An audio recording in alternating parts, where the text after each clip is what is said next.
Dan's got a whole farm at home of animals. Oh, no, I thought you meant Dan. Yeah, Dan Cormany. Oh, Yep. yeah. He lives in Lebanon, Oregon, right in the heart of the Willamette Valley. And he's got 40-plus acres. Ask him about it. He'll show you his cameras. Oh, yeah. He's Same got with cameras. TJ. See the whole TJ's thing. got cow cameras. Got the cows. Yeah. TJ raises purebred long-haired cattle, Irish cattle. Loves.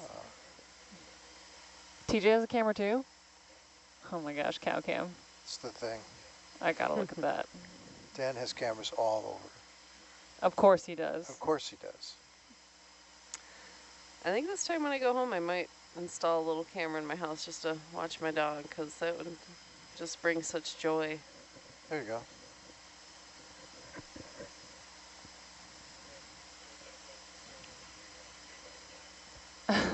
I know, if I come in, everyone's going to be like, oh my God, are you just not sleeping? I'm like, I'm just watching my dog.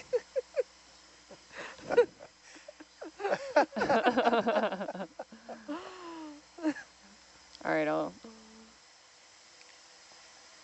I have a Ring doorbell at the front door and the back door, so lets me know if anybody walks up or anything goes by. Yeah.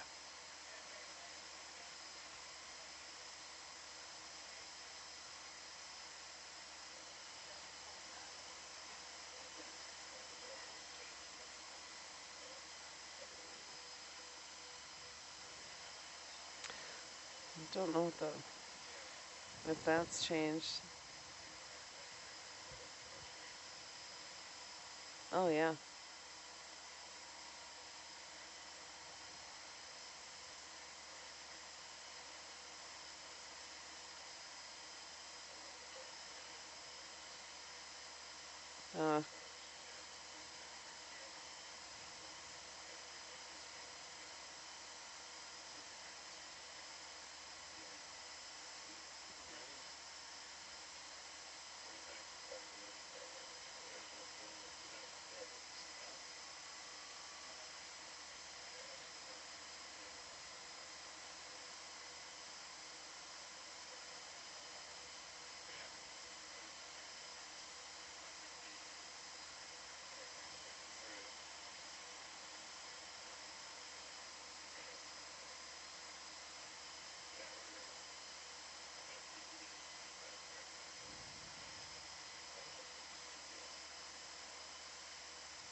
No.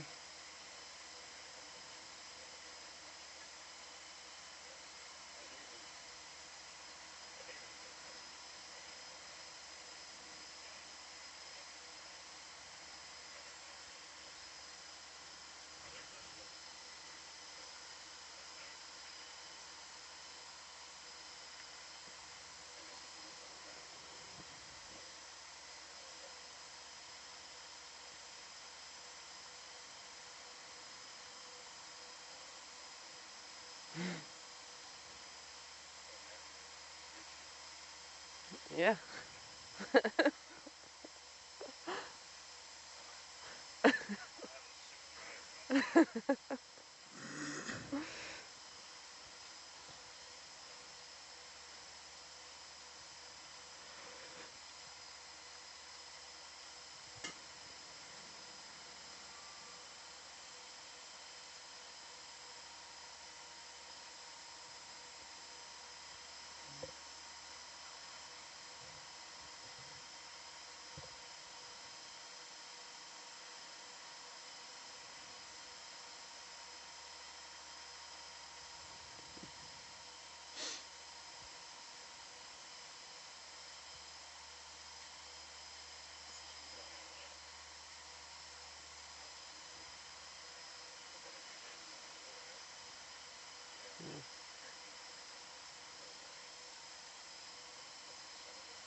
Mm-hmm.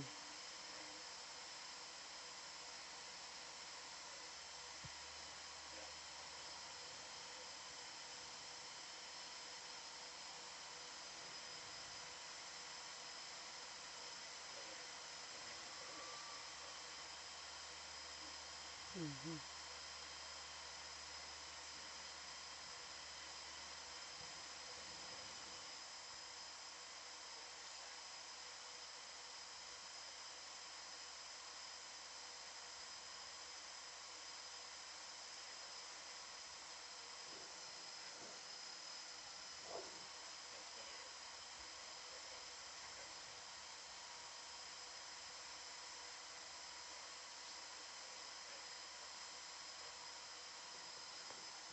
Would you like to see what the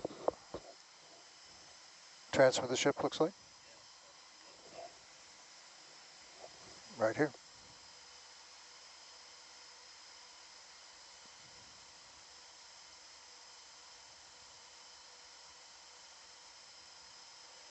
Not that deep. There's the screw. Yeah.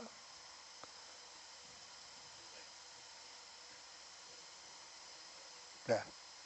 Yeah. So the draft is not that. Yeah. You want to come look at it?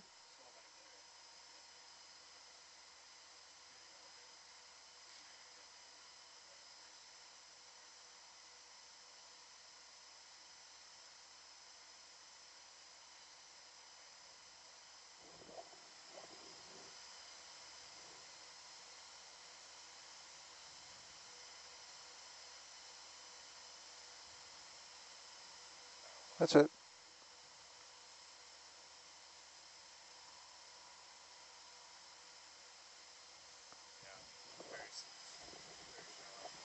Yeah.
Dave, we have a question for you.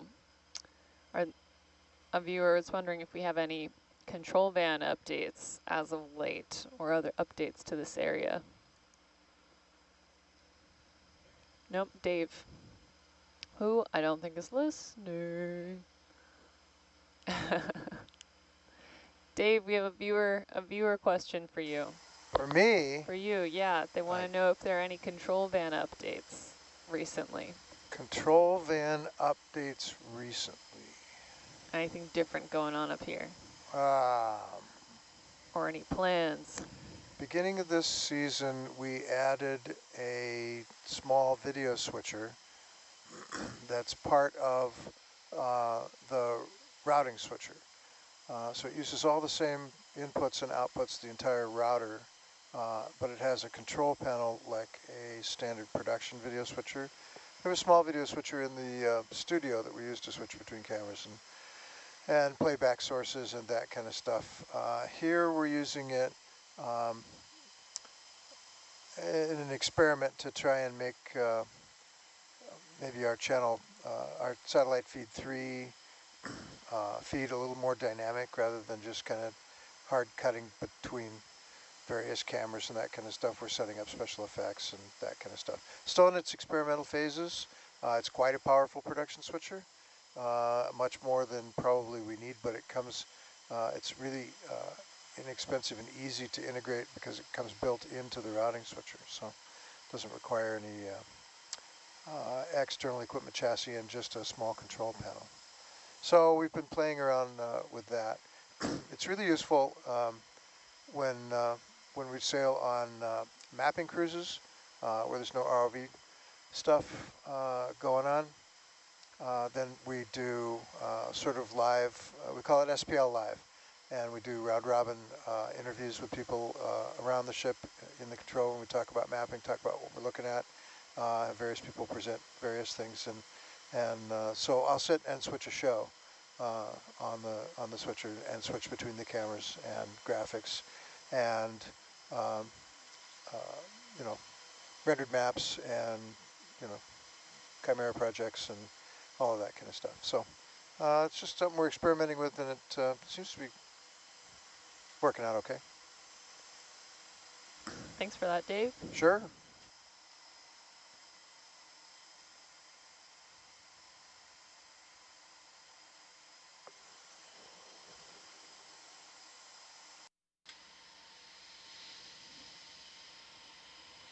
Dave, I've always thought a cool image would be from the A-frame looking, ooh, dolphin.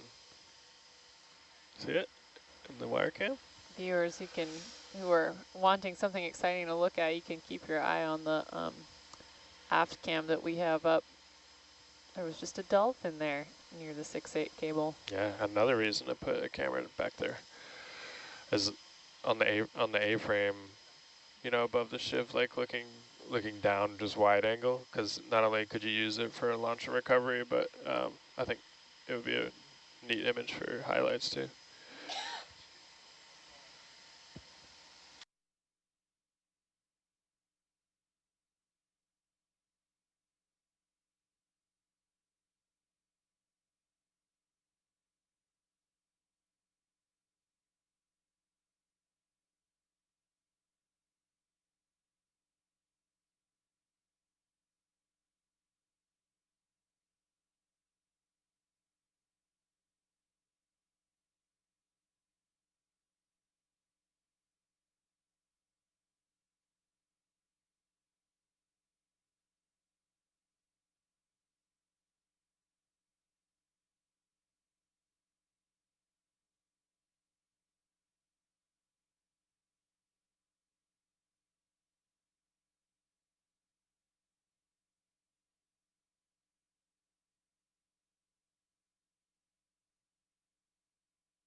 Good evening. Just wanted to provide a little update here on the plans for the next few hours as the third dive of our expedition starts moving into the 12th hours of continuous operations. So we're currently towing the ROVs at an altitude of 84 meters off the bottom, moving at a knot towards the northwest to the sites off Savo Islands where several destroyers were sunk. The first target in our path should be on station in about 2.5 hours from now, so that would make that a little before, to get my math right here, so it's going to be right before 3 in the morning local time in the Solomon Islands, about 2:45, quarter to 3. And that first position is the reported position for the destroyer Yodachi. Hopefully we can confirm that that is indeed the destroyer, so we should be arriving there close to 3 a.m. local time here in Honiara and begin interrogating that site. And after that, we'll continue towing further towards the west. There are 3 U.S. destroyers, all pretty close to that site, including the USS De Haven, the USS Preston, and the USS Walker. So those are all spaced pretty close to one another. Should be about less than about 45 minutes tows between each one of those. And obviously we'll do a comprehensive video survey of each one of those. For those that have been joining us previously, now we are moving into slightly smaller targets. So we have now imaged every single one of the large heavy cruisers that were known in this area. So we did image the USS Vincennes, USS Astoria, Quincy, Northampton, and Canberra. In addition to a small section of the New Orleans, those are all very large ships, so they're close to 600 feet in length. Now the destroyers that we're going to be mapping in the next day or so are about half that size, about 100 meters. So that means that we should be able to complete those video surveys a little bit quicker than we have been in these last few days, so half as much ground to cover. But yeah, the order of business of every one of these dives is going to be arrive on station, do our approach the wreck close by, and then proceed to do a detailed photo mosaic, trying to get as much as possible, 100% coverage, looking behind every nook and cranny so that we can have a comprehensive model of the entire wreck. And then we'll also try to line up some dramatic cinematographic shots of each wreck. And we'll continue doing this throughout all of tomorrow and the day thereafter. Meanwhile, while this is all happening, Drix is basically driving circles around Nautilus, expanding further out, trying to locate additional targets that we can then move our ROVs towards. Hopefully they'll be able to locate some for us. It is not an easy exercise. So while Drix has a wonderful EM712 multi-beam that was actually custom built just for that very vehicle, and it's really optimized. So Drix is, in contrast to Nautilus, where you have the multi-beam just sitting directly on the hull. Drix has this gondola that sits a couple meters below the sea surface, and that removes a lot of the noise and creates a lot of better image. But because it sits in this gondola, that multi-beam had to be custom built for that vehicle, and was a wonderful collaboration between Kongsberg, the manufacturers, and the folks at the Center of Coastal Ocean Mapping at the University of New Hampshire. And so, yeah, at these depths here in Iron Bottom Sound, DRIX is able to resolve features about 12 meters in size. So that should be good for some of the larger ships. But some of the smaller pieces are more challenging, and also it really depends on what the terrain is. For example, the reported position that we're about to go and arrive around 3 in the morning, it's right on a very steep slope, and so this Japanese destroyer Yudachi basically sits right next to a steep slope, and now if you didn't know that something is in there, it'd be really hard to find it. So yeah, hopefully we will be able to confirm that. But yeah, that's the plan for DRIX to continue driving around us, hopefully locating additional wrecks for us.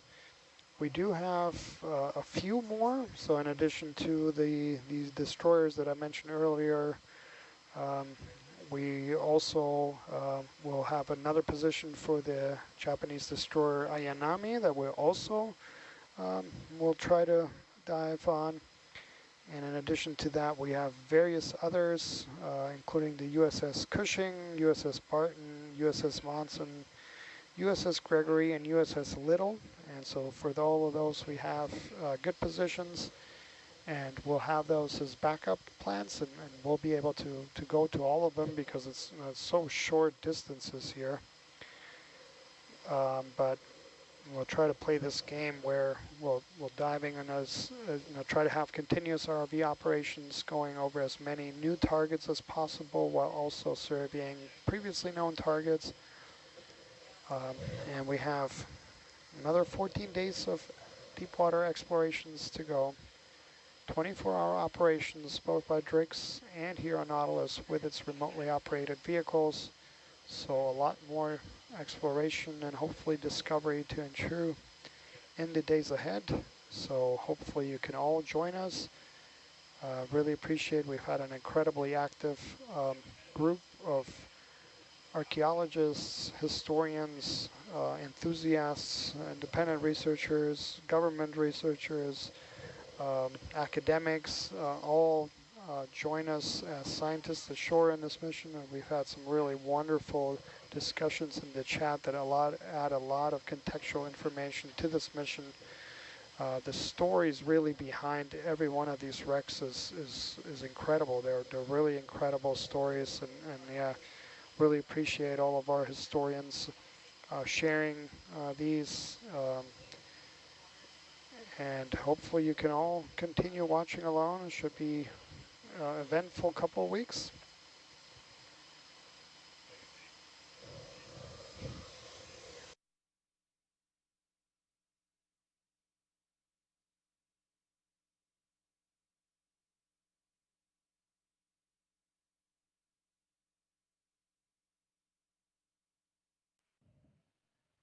Hey, Daniel, this is Phil from NOAA Ocean Exploration. Just wanted to send out a word of thanks for the update and the great offshore work that y'all are completed on Nautilus and the DRIX team as well. It's been just a privilege and a pleasure to be able to join and take advantage of all the incredible capacities that your teams have been able to put together as we're continuing to explore these places of important past for many combative nations that are now friends and allies.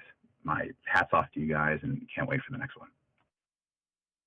Thanks so much, Phil. It's great to hear you. And yeah, I mean, thanks right back at it, you. And now that we have a little time here to tow it, if you wouldn't mind telling a little bit, you were really pivotal and also helping mentor a student that helped work with a lot of the archival research that is helping guide this mission. So yeah, if I can just put you in a spot and talk to us a little bit about some of the archival research that went on really over a year to prepare for this mission, and important work that your office did to help us get ready for this mission. Sure, absolutely. I appreciate the opportunity to share. We have been planning this one at your leadership for quite some time, and one of the greatest parts of working together between OET and NOAA Ocean Exploration and UNH, CCOM, and some of these other partners is our relationships that are oftentimes brokered through the Ocean Exploration Cooperative Institute, of which y'all are a part of. And so as a program, NOAA Ocean Exploration was able to, kind of largely forecast potential cruises like this one at your leadership in proposing. So last year we were able to hire a NOAA Explorer in training to help us out with several key items of our maritime heritage portfolio, and one of those being supporting NA-173, which then was certainly in its still planning stages, but we knew that we could be able to create some products that may be helpful in planning for the mission, and knowing how many lost resources, lost sites there are in this area, we thought together, why not, start building out the list of potential sites and, scanning and digging into available, largely internet-based research on Iron Bottom Sound. And what our explorer in training at her leadership, this is Miss Aidan Barlow-Dimer, she was able to create an underwater cultural heritage prioritization analysis, looking at all these different places and putting potential dots on the map and creating snapshot level information on a lot of these sites, knowing that they may be helpful as mission planning kind of begins in earnest.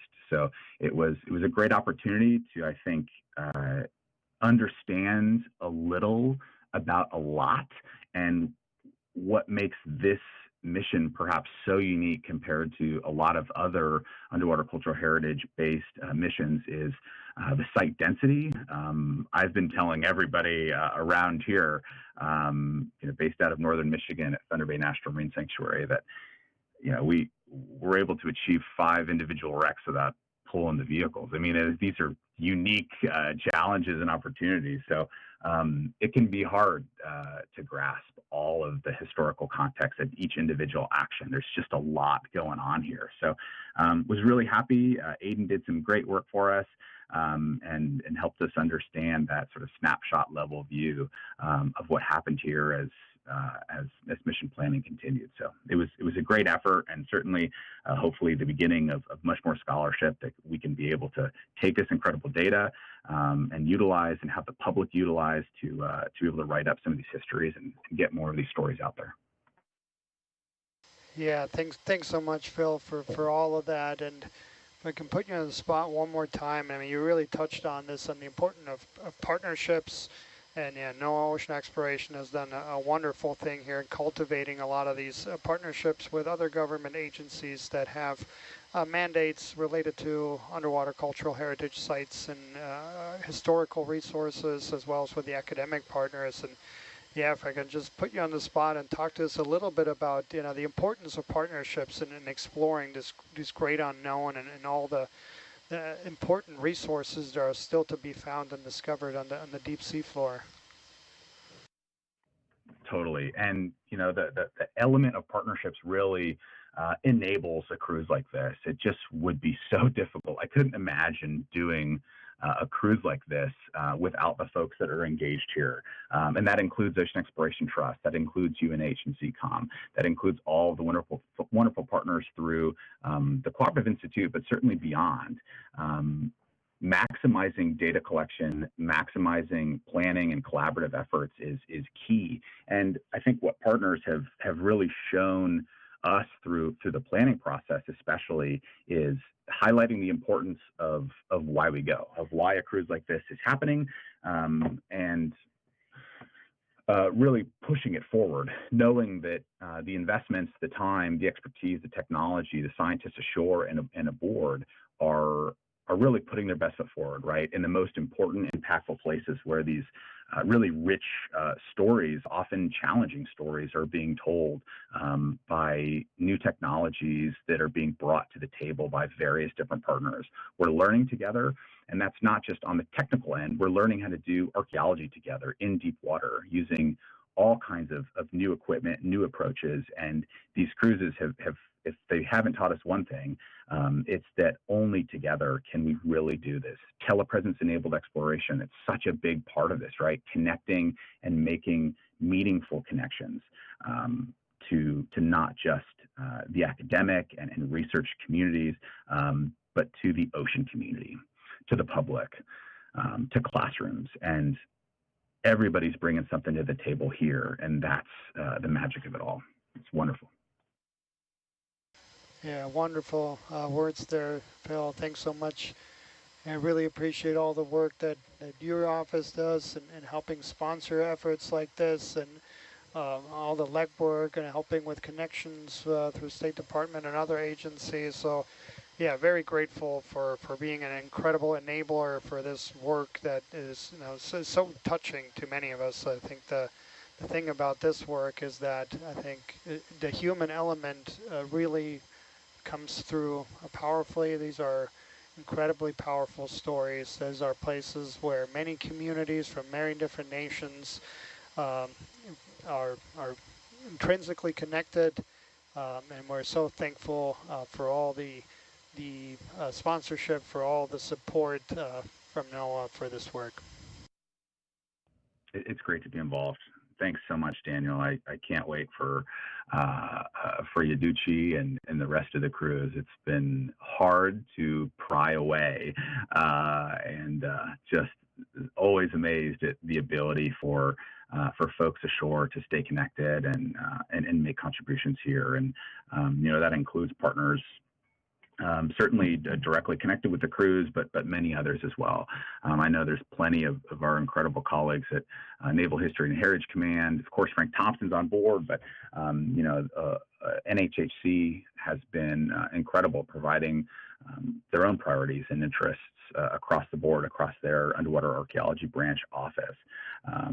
The Defense POW MIA Accounting Agency, DPAA, has been involved in helping us understand where potential aircraft losses can be, however numerous they are, and also standing by and participating as scientists ashore, being able to help with some of the aircraft studies. Air Sea Heritage Foundation, search, right? I mean, the group just grows. I mean, all the historians that you mentioned, it's been one of the most rich collaborative experiences, and I think partially due to the density of UCH sites, underwater cultural heritage sites we've been able to visit just so far. And as you mentioned, we're just getting started in many ways. It's just exciting. It is indeed. Thank you, Phil.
Hi folks, we're just switching over our watch, so if you're hearing some silence, bear with us, but we'll get started in a couple of minutes.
Okay.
Hey, Vad.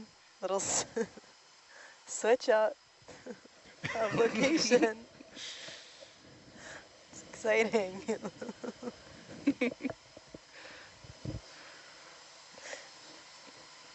Yeah. Yep. Yeah.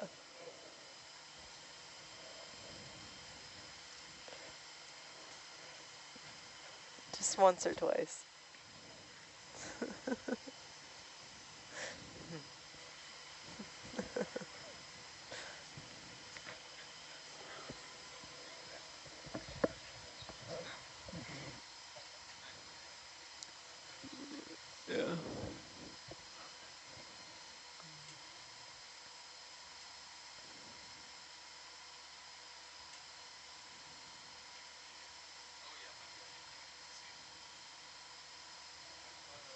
Thank you, thank you.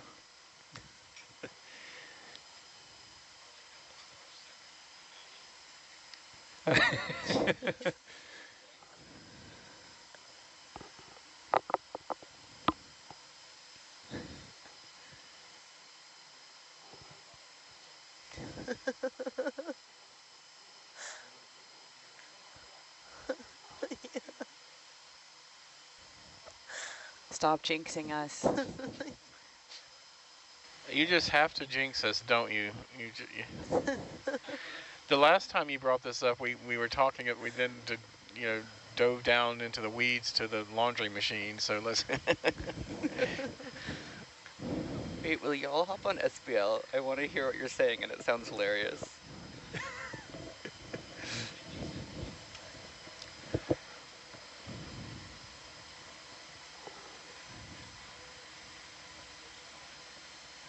I can't hear you.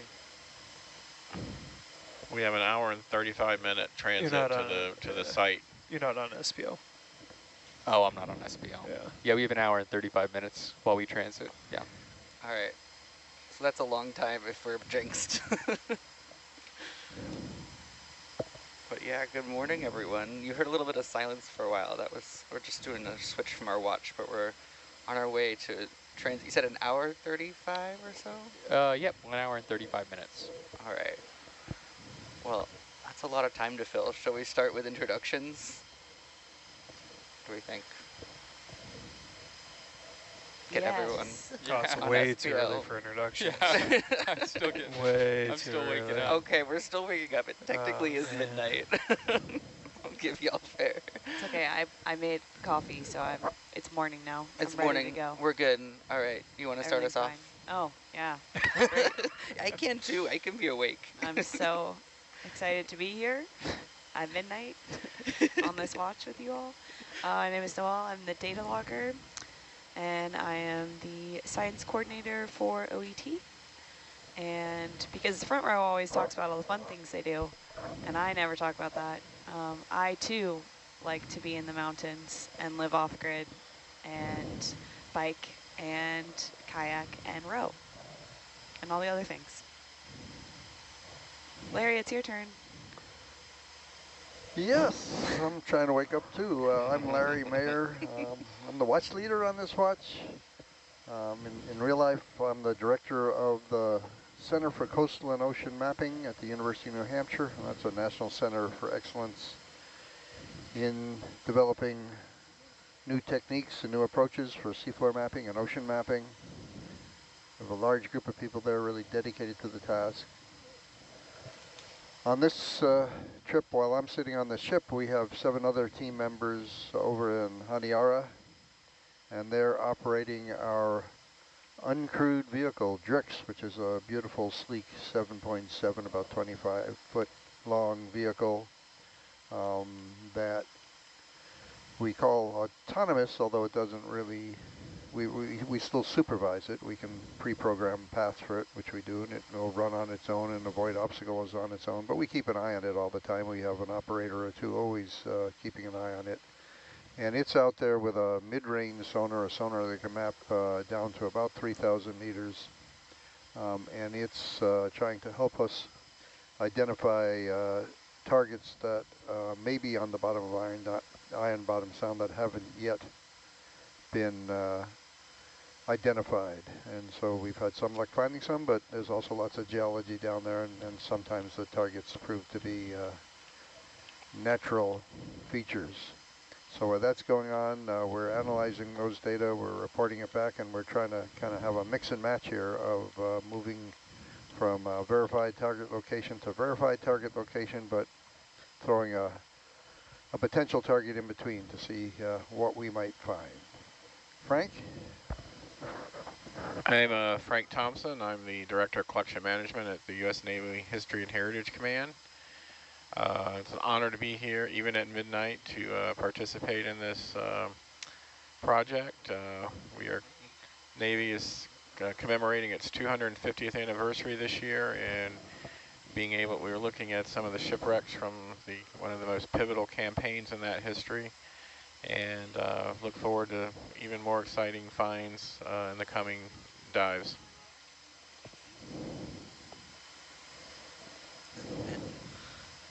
I'm Locke. So I'm an educator at the Museum of Science when I'm not at sea with you all at midnight, and I'm really excited to be here and to join for my second watch. Hey, I'm Locke. My mic is a lot closer to my face this time. Thank you. I'm an educator at our Museum of Science in Boston when I'm not here on a ship. So normally I'm making lightning or studying space, but now I'm looking a little bit deeper in the ocean with y'all. All right. Is it front row time? I think it might be front row time. Was that enough time to wake you all up? Yeah, should we go left to right this time? Just this time. Tess always goes last. Yeah. I know. I'm Tess. I'm the video engineer, and I'm trying to think of something more interesting than what I normally say. I just graduated from UCSB, and I really like scuba diving. Oh. I keep it simple. Go Gauchos. Go Gauchos. Hello, my name's Ben Irwin. I'm sitting on the Atalanta position tonight. And yeah, over to Mike. Mike Burns, currently sitting at the Herc position. And yeah, I like being in the mountains too, Noel. So. No way. Outside is scary for me. Outside is scary. I'm an insider. Yeah, everyone who lives outside, I couldn't do it. I would just die. So there's bears out there. there are bears out there. That's why we go to sea. Man, fish swim in those rivers. So Jacob Stock, I'll be your navigator. When I'm not on board the Nautilus, I work for the University of South Florida Center for Ocean Mapping and Innovative Technologies. Okay. Oh, yeah, I'm supposed to give a question. I love my dog, and I like sailing, and I enjoy surfing. Thank you. What's your dog's name? Rhea. Rhea? Yeah. We're thinking about getting a dog, but we have a cat named Fitzwilliam Darcy III. Yeah. So this whole watch is dog friendly, just so you know. Except Pro for Frank, dog. he likes cats. Yeah. We're also fine with cats. Cats are awesome. I would like to take a moment to talk about my dog now. Please. I love my dog also. His name is Timber. He is an Alaskan Husky. He is a failed, well, he was my foster dog, and I failed very quickly. And he's the best. Shout out to Timber. He would be the worst boat dog, though, to be honest. An Alaskan Husky, is that different from a regular Husky? There are many types of Huskies, as opposed to, say, a Siberian Husky. It's one of the most common ones. Yeah, that's mine. You got a Siberian? Yeah, I have a Siberian Husky, Yeah. my own little personal siren. Nice. Yeah, Alaskan Huskies are technically their own breed of Husky, but that basically means they're kind of a mashup of many different racing dogs over the years into their own thing. The thing I like about cats is that cats choose you. Sorry. Continue. What? You're saying is you What'd have you to win say? the affection I'm just of saying the thing I cats. like about cats is that cats choose you. That's true. Yeah, my dog doesn't have a choice. Yeah. It's conscripted. Every time I see a dog run, it's like, he's like, wow, a snack, my favorite. Ooh, a walk, my favorite. Ooh. Water, my favorite. Ooh, a toilet, my favorite. You know. Ooh, dolphins. Aww. Yeah, cool. Whoa. Yeah, zipping around. Some dolphins in the back? Yeah. Yeah. The thing I've always liked to look at is I've seen the flying fish. I think those are really cool. Yeah. Oh, there it is. There it Yeah, is there again. it is. Hopefully that's a good omen. That's the Udachi. It's telling us where it is. Oh my, wow. Should we go outside, watch them? I don't think our cords reach that long. I'd like to see all the cords try and make it and then not get tripped and tangled together. He's back. This has to be a good omen.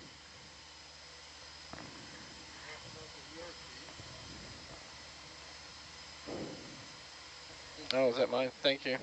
Well, why is I wondered what I did with it. Larry, there's dolphins off the stern. Oh, that's upsetting.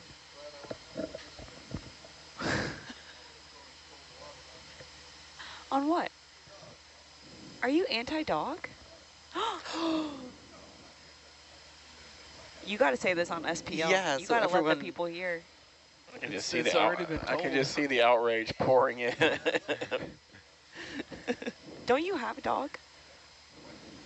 That's right. You His did wife say has that a earlier. dog. What did he say?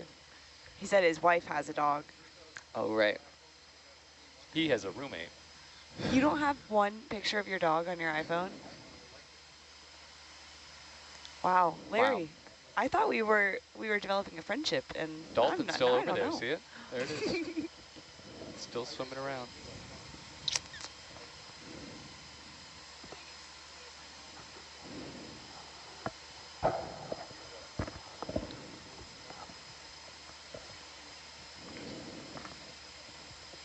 Frank, I think we have a question from you from online. Do you have a second? Hang on a minute. All right. You got it.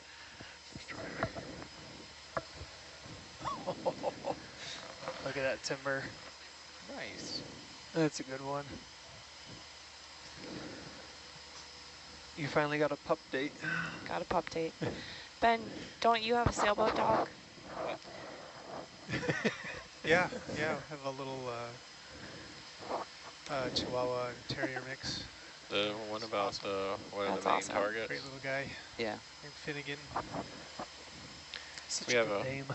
we have an online question asking what are our main targets for the expedition. Right now we're testing. Noel, please correct me if I'm wrong. We're using a system called DRIX to map the sound for previously unknown target sites. And while that system is doing its thing, we are looking at some of the wrecks that Dr. Bob Ballard found in his 1992 expedition here. 3. And then we're going to start investigating some of the unknown sites.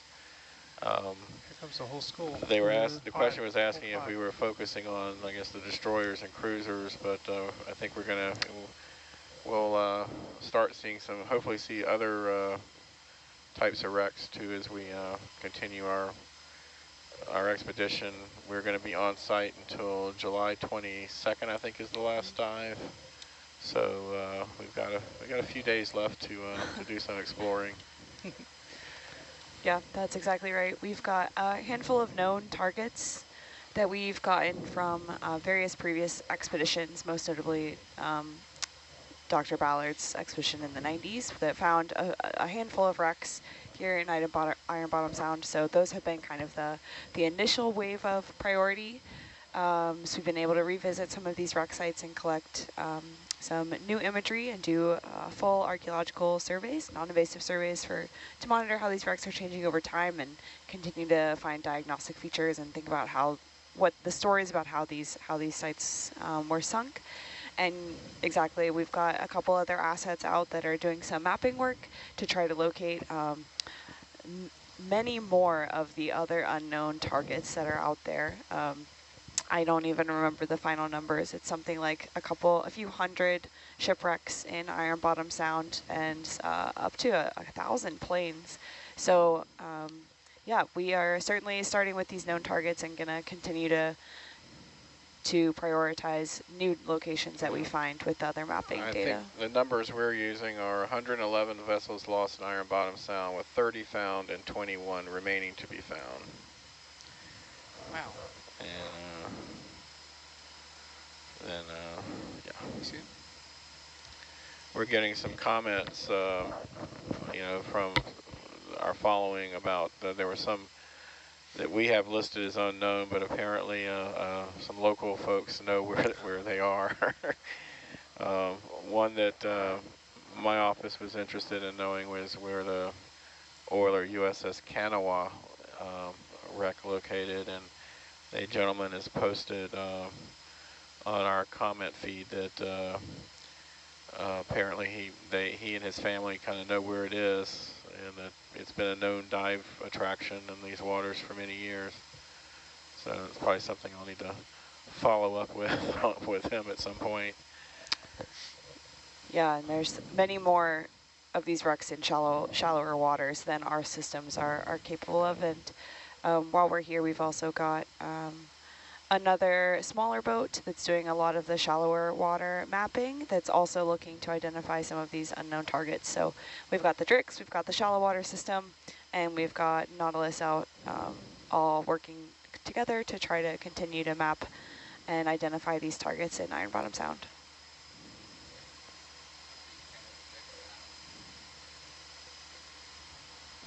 I'm a big fan of the DRIX now because I was on the other side in the command center for like more than I should have been when I was prepping for this. It's like, could I sleep? Yes. Alternatively, could I watch them just like find wrecks live and ask them thousands of questions? Nice. Even more, yes.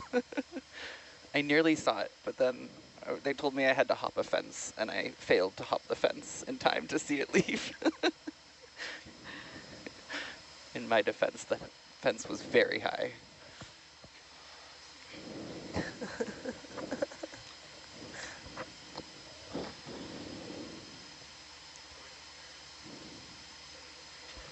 One of our commenters was curious if we can put the feed where we saw the dolphin up. Is that possible?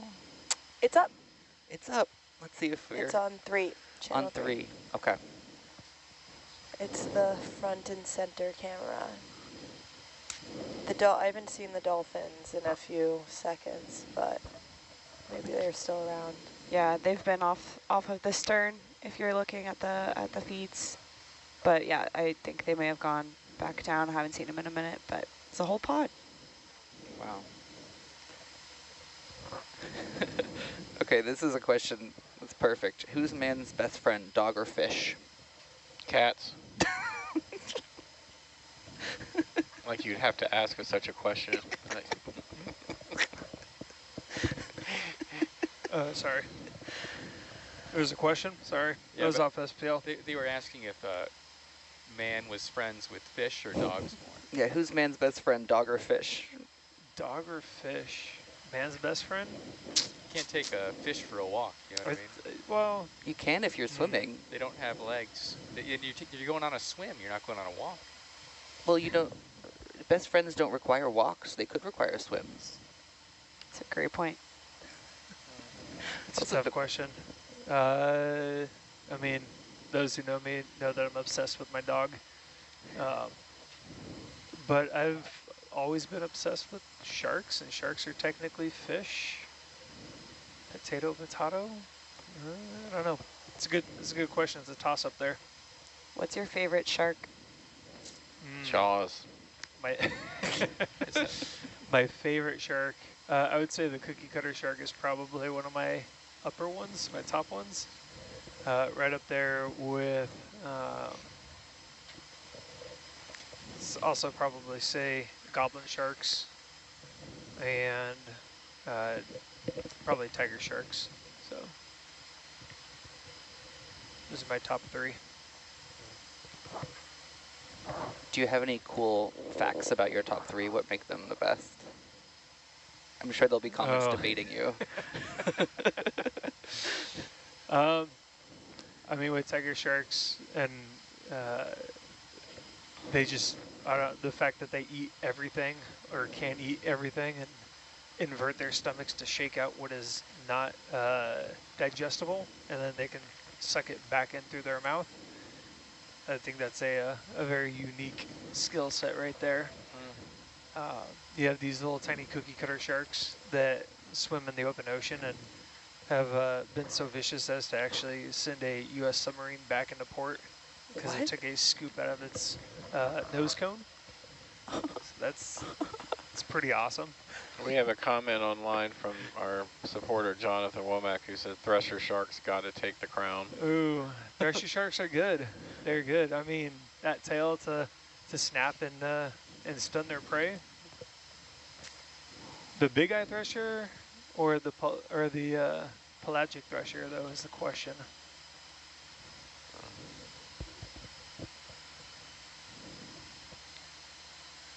I used to have a wall of curated jars of different species and specimens when I was working in one of the labs. So Of just sharks, or? sharks and embryos and that kind of stuff. Mike, have you chatted with Bill? I have not talked with Bill about this. You should talk to Bill about it. He's interested in shark research and My secret obsession. yeah, he'd love to hear from you. I'll have to find him and talk story with him then. Someone added, is it wobbegong sharks? Is that real? That's real. Wobbegong, Oh my gosh. They called them swimming Wobbegong. carpets. Yeah, they're cute. That's worth the Google. Wobbegong sharks. Yeah, they're kind of a flat shark. Really cool though. With all their their little dangling phalanges and stuff off the face. Yeah.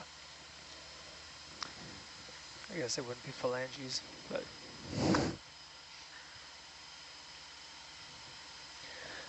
Well, y'all. Oh, go ahead. I used to work with little white-spotted bamboo sharks, which are similar to wobbegongs a little bit. They're a type of carpet shark. I like that carpet shark is a thing. Oh my gosh. I just Googled them. Oh my gosh. The wobbegong? Yeah. They're beautiful.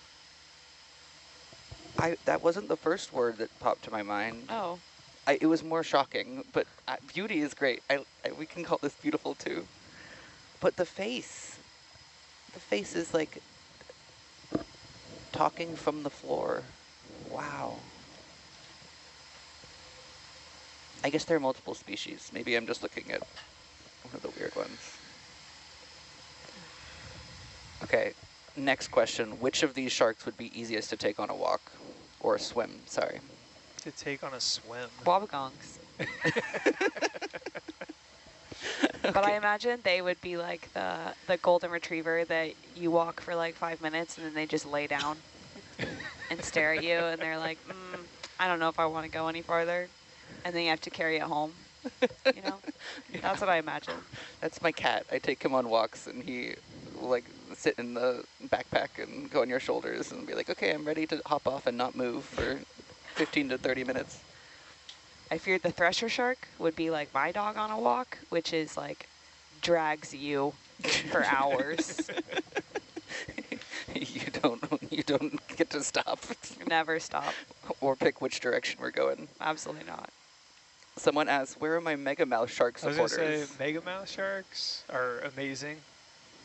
First one ever found, I believe, was in Hawaii, and it was caught back in the, is it the 50s? And brought into Kaneohe Bay. And then your basking shark as well. Wow. Oh, there's just so many cool sharks out there, though. How many of these exist? I didn't realize sharks are so many. Megamouth. The best thing since sliced bread. Been around for millions of years with very little changes. Wow. Megamouth are about 13 to 18 feet long. Is that longer than Drix? Gotta have a side-by-side comparison. I was kind of surprised that we haven't seen really any oceanic whitetips following the boat, or when we're bringing the ROVs back up on deck. We haven't really seen any of them in the last couple of trips. So, have you ever gotten the ROV bit by a shark? I don't think bit by a shark. Not that I can recall. Or do you know over in the med and stuff when you guys were there? Has this one been attacked? I know it's been inspected by the sperm whale. There was a 9-foot 6-gill shark that ran into the arm on this vehicle in the Mediterranean. Mm-hmm. There was the last cruise we had, the last expedition we had several reef sharks checking us out. Hundreds, I think. Actually, there were. Yeah. It was insane. And then I know there was one, it was an oil and gas vehicle that had a small shark with really nasty teeth get caught in the vehicle, but so they pulled the vehicle out of the water and there was a shark stuck in there. Oh my gosh. Do they prep you for that? It's like, oh, occasionally there might just be a shark coming up with Hercules or at Atlanta. On one of the other vehicles, So we had a just a surprise. Chimera come up on it. A what? A Chimera come up on it. Oh, really? Yeah. I've had a couple different things. We get into sardine swarms, and you'll have like the one time we pulled, I think it was 300 sardines out of every nook and cranny in the vehicle. Like the craft arm was packed in every little hole, crevice. Yeah, that guy came up on the vehicle. Oh, poor guy. That's too bad. Yeah. Well, you might like this. Another vehicle in the He has little feet. Yeah. In the Gulf, there was another science vehicle called Taurus, run by USF. They got attacked by swordfish twice. Yeah, that's right. I remember. And the second time, it ran directly into the power connector on the main bottle and poked a hole in it, basically shorted out, blew up the connector. They're lucky they didn't flood it. But yeah, it's crazy. Didn't it also come up with it? It got stuck for a little while in there, but I think it shook free at the water surface interface. Yeah, that's weirdly, maybe common isn't the right word, but yeah, when I was doing a bunch of rowing stuff, that was a big fear, and like a very common occurrence is that your boat is punctured by a billfish. Yeah. God. And a lot of times it was marlin. And there's actually video footage of one team from 2023 who there was a marlin tailing them for like 8 hours. Like they just kept seeing its fin pop up, and they finally like put their GoPro in the water to film it. And as soon as they put their GoPro in, you just hear this like ramming sound, and the marlin just like punctured their boat like 4 times. And everyone, the best kind of like quote unquote scientific explanation has always been that they're passively feeding around the boat, and that then they just kind of like accidentally puncture with their sword while they're feeding. I don't know that I'm convinced of that anymore. I think there may be some other things happening, but it's quite crazy. Wow. Oh my gosh.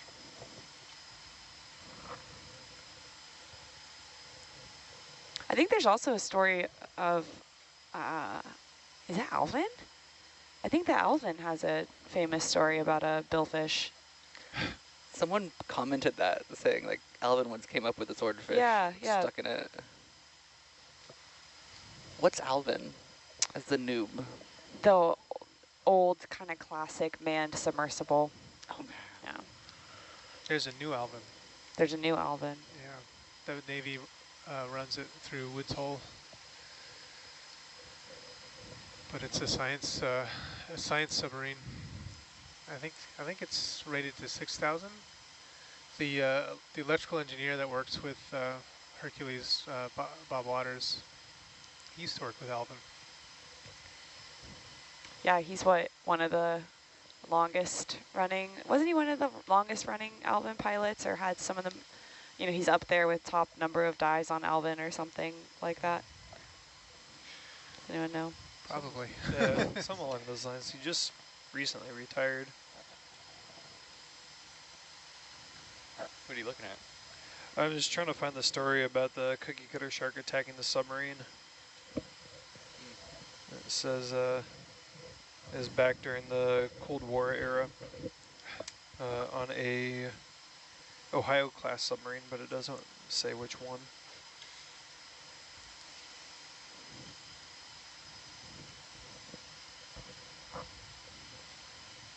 All this talk of sharks, and somebody commented that they were playing Dave the Diver and having our streams up in the background, and all the sharks are in the game, but then they went and baby shark do, and now that's on in my head on repeat, and because that happened to me, it's now all going to happen to you.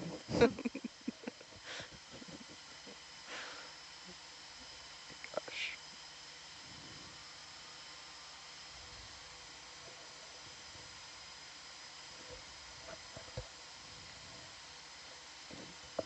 There's some big Alvin supporters commenting too.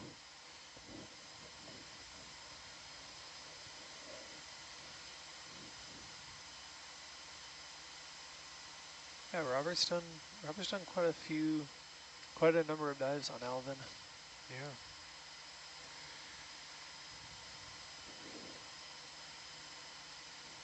How many people could be in Alvin at a given time? I think it's only 3.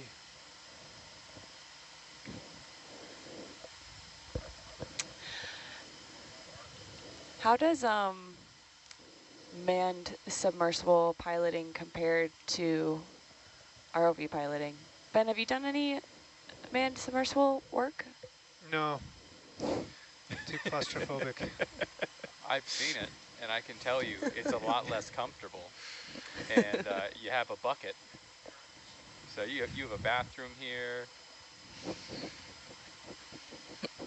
Yeah, I've heard the stories. No, I was checking out University of Hawaii's last time we were there, actually. Oh, yeah. Mm-hmm. Yeah, they gave us a tour in the back, and they showed us all their submersibles, which I think are for sale. So if you want a submersible, come on, check it out. Worse than a boat. Like, if somebody tries to give you a submarine, don't take it. But it's free. I don't know if it's free.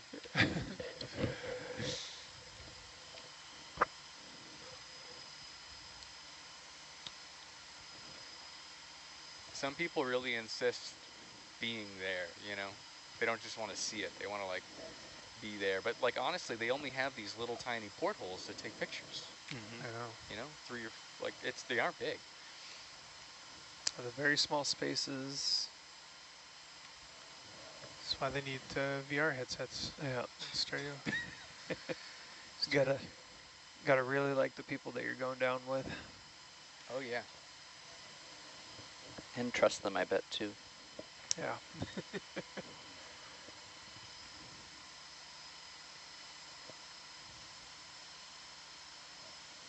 Yeah, Robert has some very good, interesting stories out there. Oh, I bet. Plus, the main capsule is always like a sphere, right? There's a reason. Yeah, it's typically a big titanium sphere, and then they build a framework around that to hold all the tooling and the gas tanks and stuff, and the rebreathers and whatever else they got. Battery systems, those are all held on by a big framework that hangs off the back of the sphere, and then they have syntactic foam, just like ROVs do, but that's what they kind of encapsulate everything in those, and so it makes it buoyant.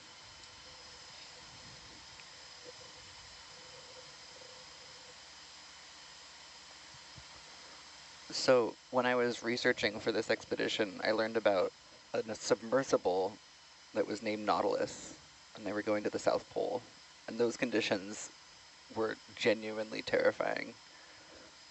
It got so bad that they had genuine sabotage that meant that they couldn't go further. They were going to the South Pole? Yeah, or at least, no, the North Pole, because it's the Arctic. Okay, I was going to say, it's going to be very interesting to try and get that sub to the South Pole. Yeah. And dive.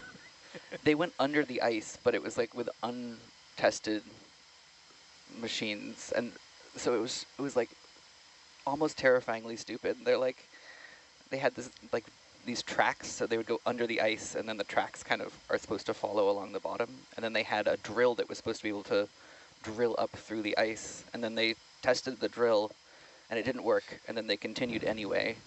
And then once they, I think their normal way for diving under the ice wasn't working, so they decided to basically force the ship to do it anyway. Which is, it makes sense why all these people were like trying to not.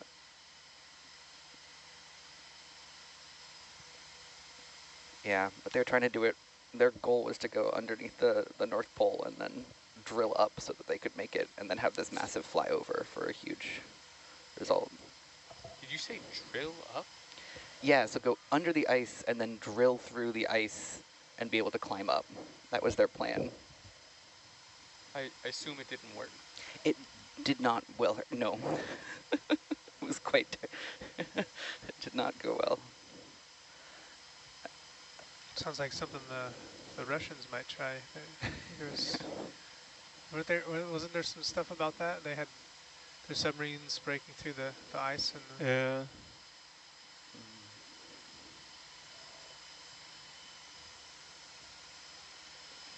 Not great. I also remember they had only like a small number of beds. So multiple people, it was like 4 beds or something. Don't quote me on that. Yeah, that's the thing. They do that in the Navy too. It's called, is it hot racking? Hot bunking. Hot bunking, yeah. Hot bunking? The bunk's always hot because you only have like 4 bunks for like 11 people. Oh my gosh. It's terrible. I think Bob Ballard was telling me that story. Yeah, I think he was. Yeah, it's not a fun practice. I imagine not. Or were we doing cold bunking then? I like my own bed. Yeah. You know, even if it's only mine for a short period of time, I like being able to change my pillowcase. Yeah. Wash it.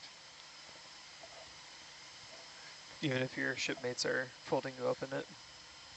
Folding me, tracing me in the rack, yeah.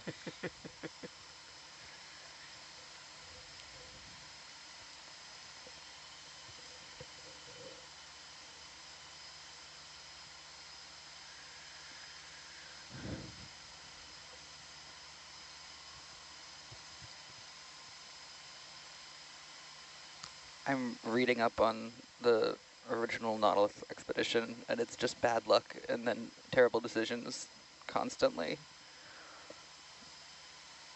But it was built in 1916. I thought it would have been older than that.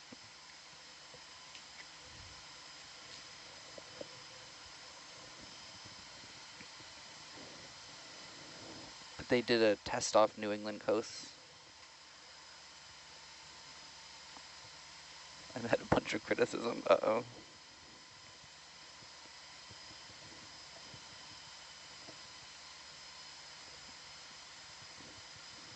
I can imagine that being very cold. Yeah, that's what I'm told, is that submarines, it's very uncomfortable, and part of the reason is why it just gets so cold. Yeah.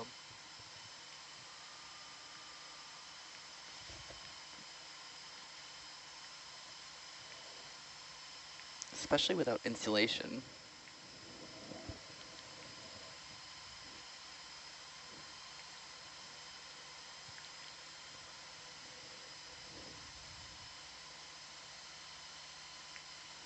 Oh no. I'm really enjoying the fact that Nautilus does not in fact list up to 57 degrees. That was a problem with this one.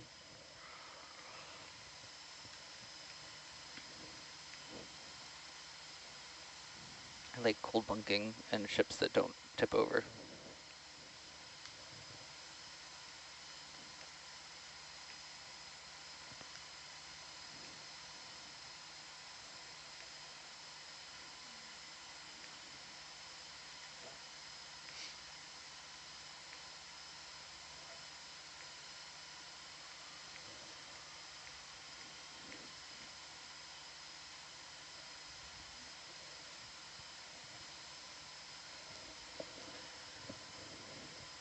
So we're mid-transit, for those of you just joining we're mid-transit with our ROVs in the water. We're looking for some shipwrecks. Where are we specifically going to be seeing what wrecks? We have a archival point for the Udachi. So we're taking our second stab at finding the Udachi. If we don't find that, we're going to move on to an unknown Drix target. And then the 3 knowns that we have after that are the USS De Haven, the Preston, and the Walk. So 3 destroyers.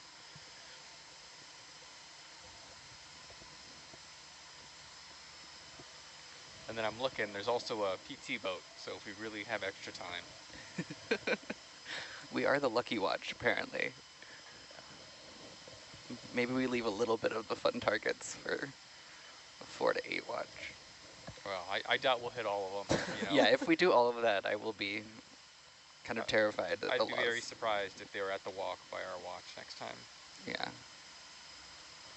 I think we could break some laws of physics to pull that off. Well, it is going to be interesting, though, because now we're going to see kind of the same class again. Yeah? Frank, if I'm right about that one? I'm sorry, what? Some of these destroyers, we're going to be viewing a similar class of vessel again. The U.S. ones? Yeah, the De Haven, the Preston, and the Walk. Yeah, they're similar. They're not sure they're the same class. I'll have to look at that.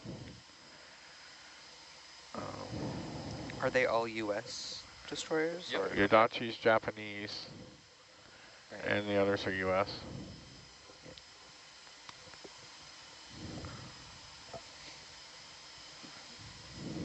We're looking for the Udachi first.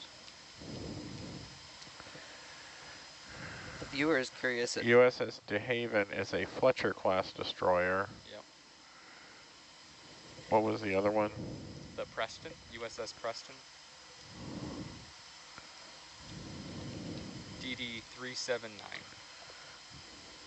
That's a Mahan class, that's an older one. And then that's a pre-war design. Then Walka. Yep, the Walka. DD-416. Walka is a Sims class destroyer. So again, a pre-war design. Different. Are any of these similar to the Laffey? I mean, all destroyers kind of look similar. I mean, but you know, just different classes. I mean, we'll see some of the same type of armament and weaponry. Oh, like that rangefinder we were talking about? If that class was armed with it. The older ones, it'll be kind of a, we'll have to see. I have to admit, I'm not as up on destroyer armament as I should. And I know some of my destroyer friends are going to chastise me for that, but.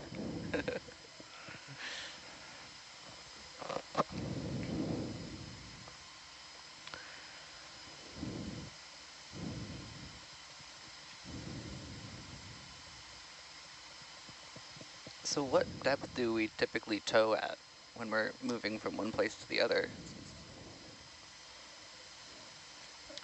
We've kind of been at the whole gambit, seen 50. Currently right now, Hercules is at 75 meters altitude. Seen a little bit around 100. It's kind of filling, as you can see the Norbit screen up over here. We're kind of just seeing what we can see on the further outreaches, but once you get above a certain point, your returns back to the Norbit kind of get sparse, or you might start getting noise in there. So trying to get somewhat of a clear picture, but also look out as far as we can. Yeah, the Norbit only goes out to about 80 meters water depth. That's why we see a lot of that noise. It's because we're pretty high up on that. So if we didn't have the Norbit out, I think we'd be cruising at 100 meters, yeah? Yeah. I think that's the standard here. It's a nice round number, yeah. I do like round numbers. Get it up there. Usually it gives you pretty good clearance for most seamounts and other structures, but we also have sonar over here that we're watching. anything that comes up ahead of us.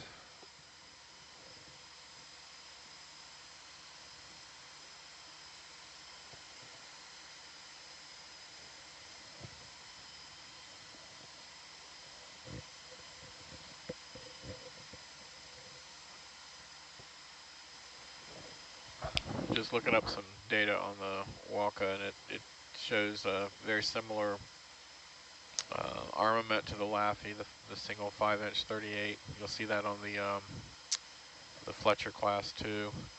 The Fletchers were kind of the main production class destroyers that they were built all throughout the war, and was kind of one of the backbones of the destroyer fleet.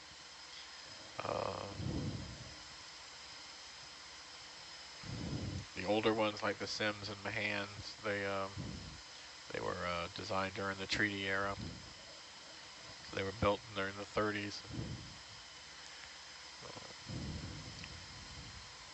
How many of these class were built during war? It's going to depend. There can be a lot more Fletchers. Let's see. With the Sims class, let's start with them. Do we know how many of these were dived on previously? I know we have confirmed positions on some, but I don't know if all of them have been dived on.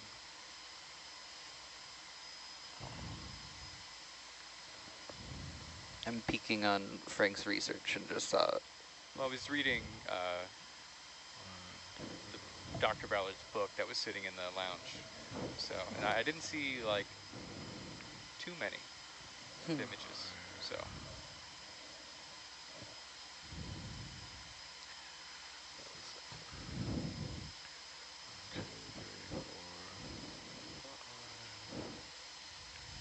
One of our commenters was saying, and Frank, you can let us know if this is true, but that there are even classes within destroyer classes, like a round bridge Fletcher. There's subclasses based on improvements made. Oh, interesting.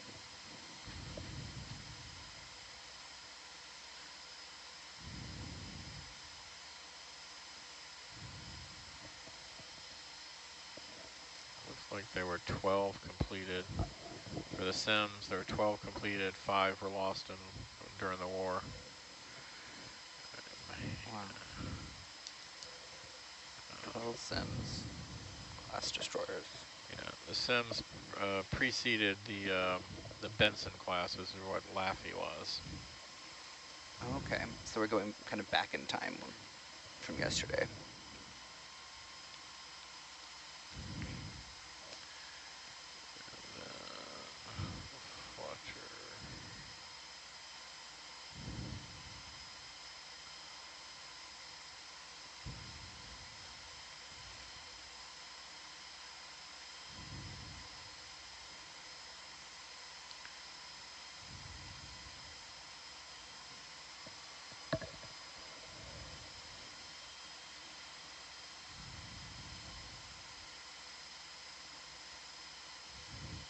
There were 175 Fletchers built. Wow. There were 19 lost, and then 6 that were constructive total losses and not repaired from serious damage.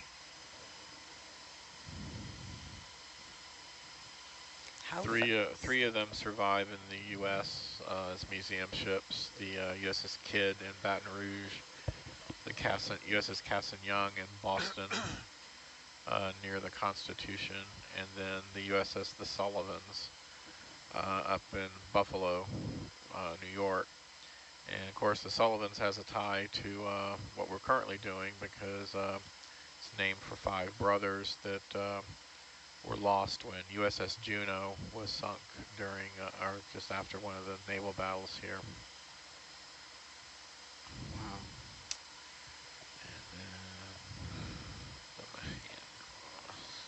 I'm excited to visit the one in Boston after this when I get home.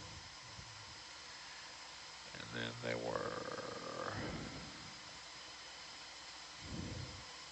there were 18 Mahan class destroyers, and 6 of them were lost in the war.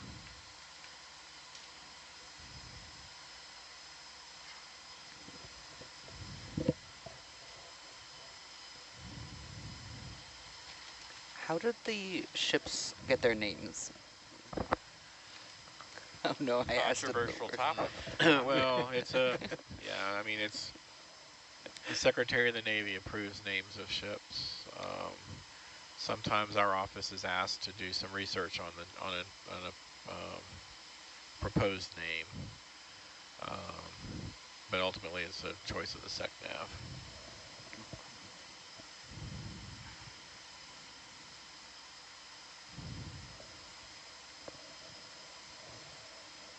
You can eat your chip now. I asked Thank you you. at the worst possible time, where there was a chip inches from your mouth. Just keep asking him every time he goes to eat something. All right, next question. Ready? Before he gets a second chip in, someone. I know where your bunk is, dude.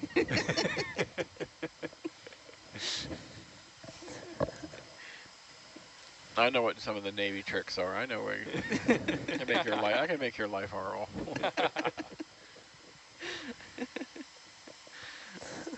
Now I want to know what the Navy tricks are, but I can't ask because he's eating. I tell you, I do want to. A curator never tells. I do want to prioritize visiting some of these ships now that I've seen them. You know, like I used Yeah. to sail at Patriots Point, but I never went and checked out any of the vessels there in Charleston. Yeah, I'd highly recommend the Kid in Baton Rouge too, and the J.P. Kennedy up in Fall River, Massachusetts is also a good one.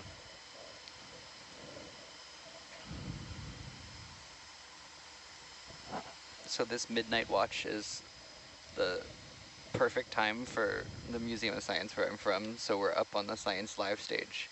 So for anybody watching out, that's your trick. See the J.P. Kennedy in Boston. We've got the recommendation.